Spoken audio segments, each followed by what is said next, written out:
On January 11th, 1782, the second major engagement between Great Britain and the Dutch East India Company occurred following the outbreak of the Fourth Anglo-Dutch War. After capturing Trincomalee, which I'm sure I'm pronouncing wrong, and hopefully I'm not getting canceled for saying, because I am terrible at pronouncing, which was the major Dutch outpost in India, a British force attacked at the Dutch-controlled port of Trincomalee on the east coast of Ceylon and successfully stormed Fort Frederick and Fort Ostenburg. However, to understand the fight of the 11th of January between the British under the command of Edward Hughes and the Dutch East India Company under Imam Willem Falck, we must first talk about France and their entry into the American War of Independence in 1778. The American Revolution, which is far too complex to get into in this video, started in earnest in 1775 and 1776. However, for the collection of colonies to have any chance against the massive British Empire, they needed a continental ally that liked sticking it to the British, like France. When France entered the war in 1778 on the side of the American colonists, the British had to now look at many more theaters of war.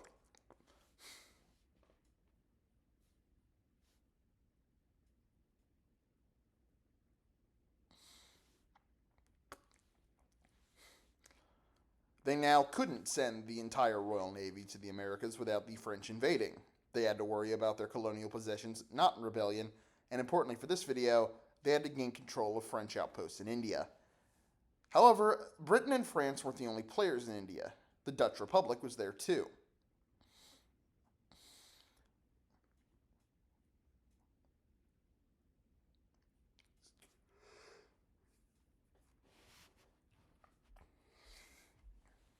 So in 1780, the British targeted the Dutch Republic, citing possible trafficking of arms to the French and therefore the American rebels, and so war were declared.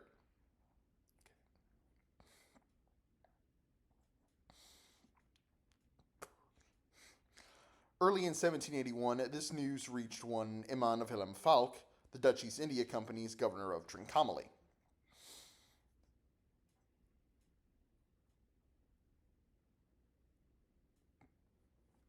That summer, Lord Macartney arrived to take over as governor of Madras and brought news to the British outposts of the news of war and the mobilization of British troops to relieve the Dutch of their Indian possessions. They targeted, besieged, and captured the principal Dutch port of Trincomalee on November 11, 1781. Following the success, British Admiral Edward Hughes embarked 500 sepoys, 30 artillerymen, and an unspecified number of European volunteers and sailed for Trincomalee on January 2, 1782. They anchored in the bay 2 days later. The troops, now including 800 seamen and mariners, landed about 3 miles north of Fort Frederick on January 5th and pressed to the fort. That night, a company of Marines entered the fort and took the surprised 43-man garrison prisoner without incident. This opened the way to Fort Ostenburg, which commanded the harbor. On the 8th, the Marines captured a hill overlooking the fort, and Hughes summoned Governor Falck to surrender. Due to the difficulty in moving artillery onto this hill, Hughes sent his chief engineer, Major Giles, to deliver it. He was not blindfolded, and so he was able to ascertain that the place might be carried by a storm. Giles was sent with another summons 2 days later. Both were rejected, and Hughes ordered the assault to take place the next morning. And so that brings us to the morning of January 11th, 1782. The principal attack consisted of 450 Marines and seamen, with some of the volunteers and seamen carrying scaling ladders. A party of Marines were able to penetrate the fort's embrasures and thus gained early entry. After a brief battle, the garrison surrendered. Hughes garrisoned the two forts with sepoys and artillerymen and embarked the troops and sailed for Madras. Upon his arrival there on February 8th, he learned that a French fleet had arrived in the area. This fleet, led by the Valet de Suffren, went on to dispute British control over the seas off the Indian coast. In August 1782, Suffren took advantage of Hughes' absence from Trincomalee and captured it themselves. This led to the Battle of Trincomalee on the 3rd of September. Governor Falck was allowed to travel to Batavia in the Dutch East Indies to report the loss to his superiors.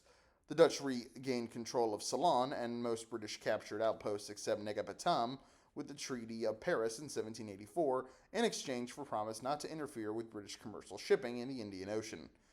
This treaty would also give the American colonies, the rebellion of who started this whole mess, independence. Casualties were relatively light as far as killed, with 21 killed on the British side and 42 wounded and killed on the Dutch side, but with more than 400 captured. It should also be noted that this battle is what gave the ship Trincomalee its name. So if you naval action fans, or just fans of the Royal Navy in general, this is why it's called that. Anyway, hope you guys enjoyed. Don't forget to like, comment, subscribe, and I'll see y'all in the next video. Bye.